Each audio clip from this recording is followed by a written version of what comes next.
Hello everyone, welcome in super science classes. आज हम लोग क्लास 7 साइंस में चैप्टर 7 का पार्ट 2 पढ़ेंगे। Today we will discuss about climate and adaptation, means जलवायु और अनुकूलन। Climate has profound effect on all living organisms. जलवायु का सभी जीवों पर गहरा प्रभाव पड़ता है। Animals are adapted to survive in condition in which they live. Animals live in very cold and hard climate but possess a special feature to protect themselves against the extreme cold or heat. जंतु उन स्थितियों में जीने के लिए अनुकूलित होते हैं जिनमें वे रहते हैं। अत्यधिक सर्द और गर्म जलवायु में जीवित रहने वाले जंतुओं में स्वयं को चरम शीत अथवा ताप से बचाने के लिए कुछ विशेष गुण होंगे। अपनी क्लास 6 की साइंस की बुक के चैप्टर 9 में दी गई अनुकूलन की जो डिफिनीशन है, अडॉप्टेशन की जो डिफिनीशन है, उसको याद कीजिए। क्लियर? वे सभी गुण और लक्षण जो जंतुओं को उनके परिवेश से अनुकूलन में सहायक होते हैं, विकास की प्रक्रिया का परिणाम है। Clear? Features and habits that help animal to adapt to their surrounding as a result of the process of evolution. In chapter 9 you will learn about the effect of weather and climate on soil. इस chapter के इस book के chapter 9 में आप मौसम और जलवायु के मृदा पर प्रभाव के बारे में पढ़ेंगे। Here we will study the effect of climate on animals only. यहाँ हम केवल जंतुओं पर जलवायु के प्रभाव के बारे में पढ़ेंगे। In class 6 you have read about adaptation of animal to certain habitats. As example of adaptation of animal to climatic condition, we discuss only animals living in polar regions and tropical rain forest. इस book के chapter 9 में आप मौसम और जलवायु के मृदा के बारे में पढ़ चुके हैं। यहाँ केवल जंतुओं पर जलवायु के प्रभाव के बारे में पढ़ेंगे। क्लास 6 में आपने कुछ आवासों के लिए जंतुओं के अनुकूलन के विषय में पढ़ा था। जंतुओं के जलवायु परिस्थिति के लिए अनुकूलन के उदाहरण के रूप में हम केवल ध्रुवीय क्षेत्र और उष्णकटिबंधीय वर्षा वन मीन्स पोलर रीजन और ट्रॉपिकल रेन फॉरेस्ट में रहने वाले कुछ जंतुओं की चर्चा करेंगे। As the name suggests, the polar region are situated near the poles, that is North Pole and South Pole. जैसा कि नाम से ही स्पष्ट है, ध्रुवीय क्षेत्र polar region means ध्रुवों के पास स्थित क्षेत्र near the poles, जैसे कि उत्तरी ध्रुव और दक्षिणी ध्रुव North Pole और South Pole. Some well-known countries that belong to the polar region are Canada, Greenland, Iceland, Norway, Sweden, Finland, Alaska and USA and Siberian region of Russia. जैसा कि नाम से ही स्पष्ट है, ध्रुवीय क्षेत्र ध्रुवों के समीप के क्षेत्र जैसे उत्तरी ध्रुव और दक्षिणी ध्रुव। ध्रुवीय क्षेत्र के कुछ परिचित देश Canada, Greenland, Iceland, Norway, Sweden, Finland तथा अमेरिका में अलास्का और रूस में साइबेरिया क्षेत्र, ये सभी किसके अंतर्गत आते हैं? पोलर रीजियंस के अंतर्गत आते हैं। अब हम लोग देखते हैं कुछ ट्रॉपिकल रेन फॉरेस्ट के कहाँ पे पाया जाता है। कुछ ऐसे देशों के नाम: India, Malaysia, Indonesia, Brazil, Republic of Congo, Kenya, Uganda and Nigeria. Bharat, Malaysia, Indonesia, Brazil, Congo गणतंत्र, केन्या, युगांडा और नाइजीरिया कुछ ऐसे देश हैं जहाँ पे उष्णकटिबंधीय वर्षा वन पाए जाते हैं। Now we discuss about activity 7.2. Take an outline map of world, mark the polar region in blue, similarly mark the tropical region in red. विश्व का एक मानचित्र लीजिए, मैप लीजिए। जो ध्रुवीय क्षेत्र हैं उनको ब्लू कलर से कलर करिए और जो ट्रॉपिकल रेन फॉरेस्ट है उनको रेड कलर से। Now we discuss about polar regions, ध्रुवीय क्षेत्र। The polar regions present an extreme climate. ध्रुवीय क्षेत्रों में बहुत ही चरम जलवायु पाई जाती है, मतलब बहुत ही कोल्ड जलवायु पाई जाती है। These region are covered with snow. ये पूरा का पूरा क्षेत्र हमेशा बर्फ से ढका रहता है। यहाँ वर्ष के अधिकांश भाग में अत्यधिक सर्दी रहती है। For 6 months the sun does not set. ध्रुवों पर 6 महीने तक सूर्यास्त नहीं होता और बाकी 6 महीनों तक सूर्योदय नहीं होता। In winter the temperature can be as low -37 degree Celsius. ठंडी में यहाँ का टेम्परेचर जो है वो -37 डिग्री सेल्सियस तक चला जाता है। Animal livings there have adapted to this severe condition. यहाँ रहने वाले जंतु इन चरम स्थितियों के लिए अनुकूलित हो गए हैं। आइए हम पोलर बियर और पेंगुइन के उदाहरण से ये जानने का प्रयास करें कि वे किस प्रकार वहाँ की जलवायु के लिए अनुकूलित हैं। Polar bear have white fur so that they are not easily visible in snowy white background. Polar bear ध्रुवी भालू के शरीर पर सफ़ेद बाल होते हैं जिससे वे बर्फ की सफ़ेद पृष्ठभूमि में आसानी से दिखाई नहीं देते। It protects them from their predators. इससे उन्हें अपने प्रीडेटर से बचाव में सहायता मिलती है। It also helps them in catching there pray. साथ ही इससे उन्हें अपने शिकार को पकड़ने में भी सहायता मिलती है। To protect them from extreme cold they have to thick layer of fur. इस अत्यधिक ठंड से बचाने के लिए इनमें बालों की 2 मोटी परत होती है। इनकी त्वचा के नीचे फैट्स जमा होते हैं।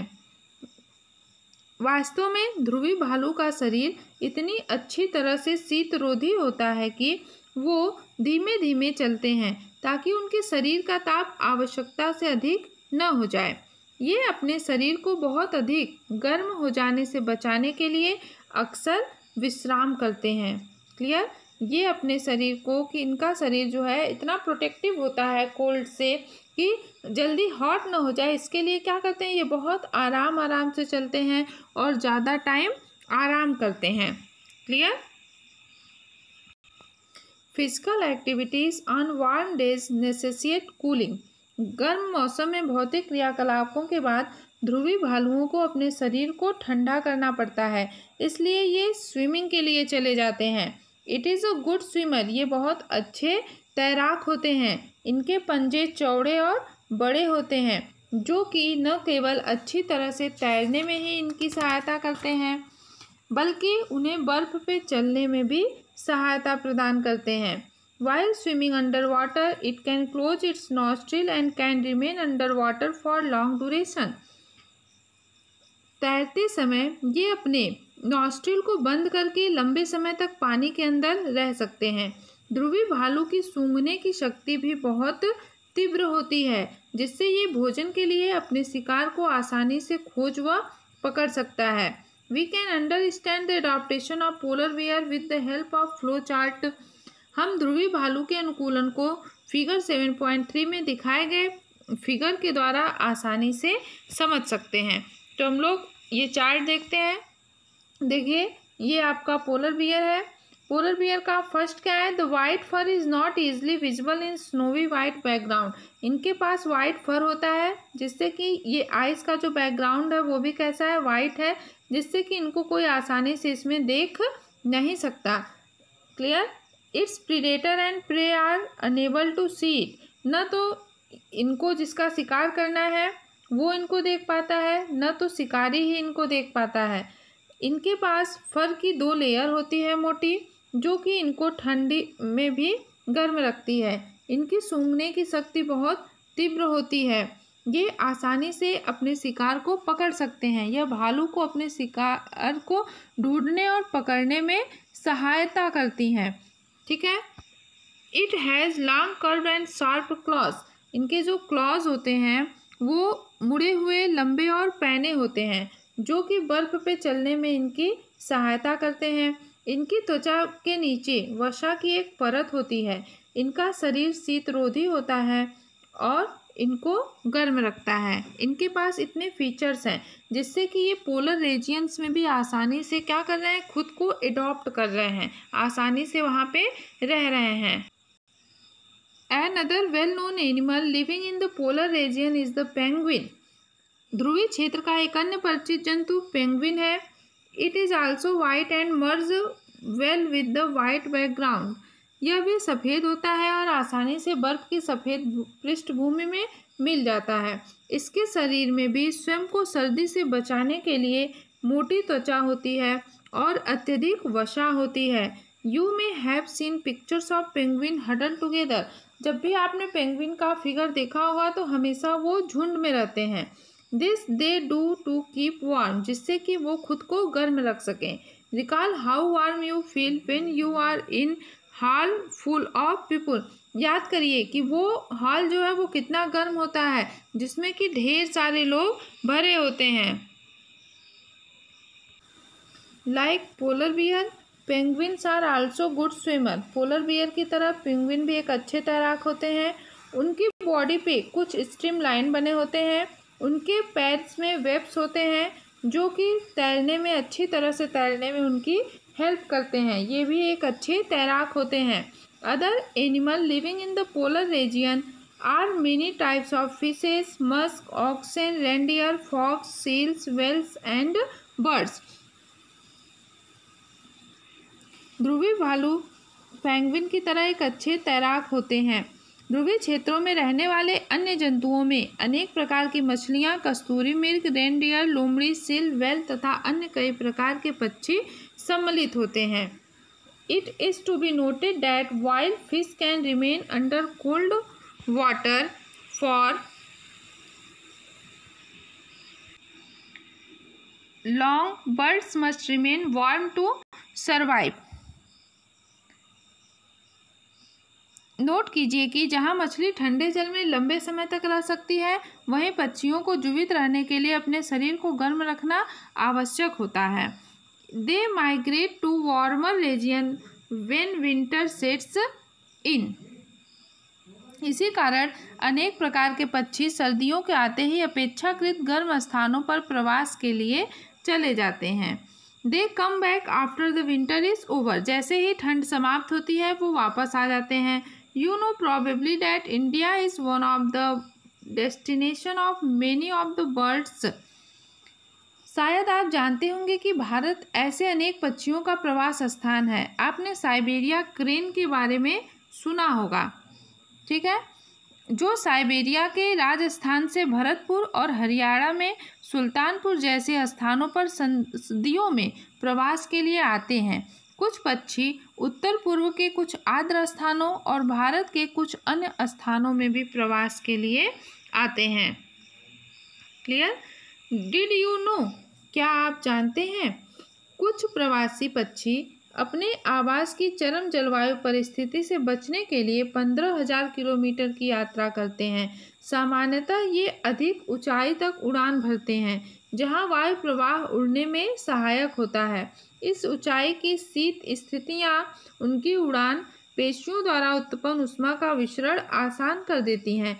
लेकिन आश्चर्य की बात यह है कि प्रवासी पक्षी वर्ष दर वर्ष एक ही स्थान पर कैसे आते हैं, यह एक रहस्य सा लगता है। ठीक है, it seems like a mystery. It seems that these bird have a built in sense of direction. ऐसा लगता है कि इन पक्षियों में दिशा का सहज बोध होता है और ये जानते हैं कि किस दिशा में उड़ना है। मार्गदर्शन के लिए संभवतः कुछ लैंडमार्क का उपयोग करते हैं। संभवतः अनेक पक्षी जो होते हैं वो को दिन में सूर्य और रात्रि में तारों से मार्गदर्शन मिलता है। इसके भी कुछ प्रमाण है कि पक्षी दिशा का पता लगाने के लिए पृथ्वी के चुंबकीय क्षेत्र का उपयोग करते हैं। केवल पक्षी ही ऐसे जंतु नहीं हैं जो प्रवास करते हैं। अनेक स्तनधारी जीव, अनेक प्रकार की मछलियां और कीट भी अत्यधिक अनुकूल जलवायु की तलाश के लिए मौसमी रूप से प्रवास करते हैं। Clear? Now we discuss about tropical rainforest. उष्णकटिबंधीय वर्षा one.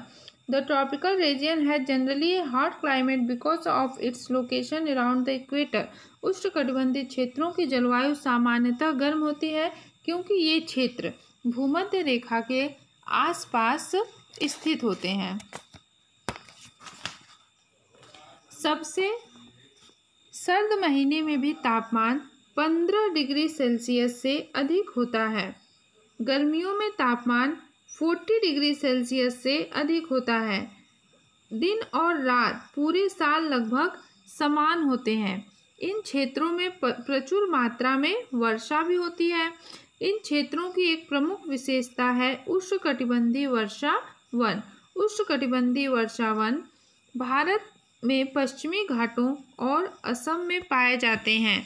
South east Asia, central America and central Africa, because of continuous warmth and rain. This region support wide variety of plant and animal. उष्णकटिबंधीय वर्षा one Bharat में पश्चिमी घाटों और असम में पाए जाते हैं। इसके अतिरिक्त ऐसे वन दक्षिण पूर्व एशिया, मध्य अमेरिका और मध्य अफ्रीका में भी पाए जाते हैं। सतत गर्मी और वर्षा के कारण इस क्षेत्र में विभिन्न प्रकार के पौधे और जंतु पाए जाते हैं। The major type of animal living in the rainforest are monkey, ape, gorillas, tiger, elephants, leopard, lizard, snake, bird and insects. वर्षा वनों में पाए जाने वाले प्रमुख प्रकार के जंतुओं में बंदर, एप्स, गोरिल्ला, चीता, हाथी, तेंदुआ, छिपकली, सर्प, पक्षी और कीट हैं। Let us read about the adaptation of these animals to a hot, humid climate. आइए अब हम गर्म आर्द्र जलवायु के लिए इन जंतुओं के अनुकूलन के बारे में अध्ययन करें। The climatic condition in rainforest are highly suitable for supporting an enormous number and variety of animals. वर्षा वनों में जलवायु परिस्थितियों अनेक किस्मों के जंतुओं की विशाल जनसंख्या के जीवन यापन के लिए अत्यधिक उपयुक्त हैं। Since the number are large, there is intense competition for food and shelter. चूंकि जंतुओं की जनसंख्या अधिक होती है, अतः उनमें भोजन और आश्रय के लिए सघन प्रतिस्पर्धा होती है। अनेक जंतु वृक्षों पर रहने के लिए अनुकूलित होते हैं। लाल नेत्रों वाले मेढक के पैर के तलवे चिपचिपे होते हैं, जो उन वृक्षों पर चढ़ने में सहायता करते हैं जिन पर वे रहते हैं। इनके हाथ पैर ऐसे होते हैं कि जिससे कि ये आसानी से शाखाओं को पकड़े रहें। As they are in competition for food, some animals are adapted to get food not easily reachable. क्योंकि इन वनों में रहने वाले जंतुओं में भोजन के लिए कंपटीशन होता है, कुछ जंतु ऐसे भोजन को प्राप्त करने के लिए अनुकूलित होते हैं जहां अन्य जंतु आसानी से नहीं पहुंच सकते। A striking example is that of bird toucan, which possesses a long, large beak. This helps a toucan to reach the fruits of branches which are otherwise too weak to support its weight. Example के लिए टूकन नामक पक्षी की लंबी बड़ी चोंच होती है, जिसकी सहायता से वो ऐसी शाखाओं में लगे फलों तक पहुंच सकता है जो बहुत कमजोर होती हैं और उसका भार नहीं सह सकती। Many tropical animals have sensitive hearing, sharp eyesight, thick skin, and a skin color which helps them to camouflage by blending with their surroundings. This is to protect them from predators. उष्णकटिबंधीय वर्षा वनों में पाए जाने वाले अनेक जंतुओं में सुनने की संवेदनशील शक्ति, तीव्र दृष्टि, मोटी त्वचा और ऐसे रंग की त्वचा होती है जो उन्हें आसपास के क्षेत्रों के साथ मिलकर छुपने में सहायता करती है और उनकी जो परभक्षी होते हैं, उनके जो शिकारी होते हैं, उनसे भी उनकी रक्षा करती है। क्लियर? एग्जाम्पल के लिए बिलाव परिवार के जंतुओं शेर और चीता में मोटी खाल होती है तथा इनकी सुनने की शक्ति संवेदनशील होती है। The long-tailed macaw, also called beard ape, lives in the rainforest of western Ghat. Lion tailed langur, जिसे दाढ़ी वाला ऐप भी कहते हैं, पश्चिम घाट के वर्षा वनों में पाया जाता है। इसकी सबसे प्रमुख विशेषता ये है कि इसकी चांदी जैसी सफ़ेद आयाल होती है। ठीक है, सिल्वर वाइट मेन, इसकी चांदी जैसी सफ़ेद आयाल होती है जो सिर के चारों ओर, गालों और थोड़ी तक रहती है। It is a good climber and spend a major part of life on tree. ये एक अच्छा क्लाइंबर होता है, मीन्स ये आसानी से पेड़ों पे चढ़ सकता है और ये अपना ज़्यादा से ज़्यादा समय पेड़ों पर ही बिताता है। It feed mainly on fruit, it also eat seeds, young leaves, stem, flower and birds. ये ज़्यादातर फलों को खाता है। इसके अलावा ये बीज, नई पत्तियों, तने, फूलों और कलियों को खाता है। This beard ape also search for insect under the bark of tree. और पेड़ की छाल में जो इंसेक्ट्स होते हैं ये उनको भी सर्च करता है। Since it is able to get sufficient food on tree, it's rarely comes down on the ground. क्योंकि इसको पर्याप्त भोजन पेड़ों पर ही मिल जाता है, इसलिए वो भूमि पर बहुत कम आता है। Another well-known animal of Indian tropical rainforest is elephant. भारतीय उष्णकटिबंधीय वर्षावन में का एक अन्य परिचित जंतु हाथी है। हाथी अनेक प्रकार के वर्षावनों की परिस्थितियों के लिए अनुकूलित हो गए हैं। इनकी सूंड को ध्यान से देखिए, जिसका उपयोग वह नाक के रूप में करता है। लंबी सूंड से इसकी सूंघने की शक्ति बहुत अच्छी हो जाती है। Strong sense of smell. The trunk is also used by it for picking up food. Moreover its tusk are modified teeth. लंबी सूंड से इसकी सूंघने की शक्ति बहुत अच्छी होती है। हाथी द्वारा सूंड का उपयोग भोजन को उठाने के लिए भी किया जाता है। यद्यपि इसके बाह्य दांत, जिसे रथ कहते हैं, ठीक है, जिसको कि टस्क कहते हैं, वास्तव में रूपांतरित दांत होते हैं, मॉडिफाइड टीथ होते हैं। इन दांतों से हाथी अपनी पसंद के वृक्षों की छाल को आसानी से छील सकते हैं। अतः भोजन के लिए कंपटीशन के बावजूद हाथी आसानी से अपना भोजन जुटाने में समर्थ होता है। हाथी के लंबे कान बहुत हल्की ध्वनि को भी सुनने में सहायक होते हैं। वर्षावनों की गर्म और आर्द्र जलवायु में हाथी को ठंडा रखने में भी उसके कान सहायक होते हैं। क्लियर?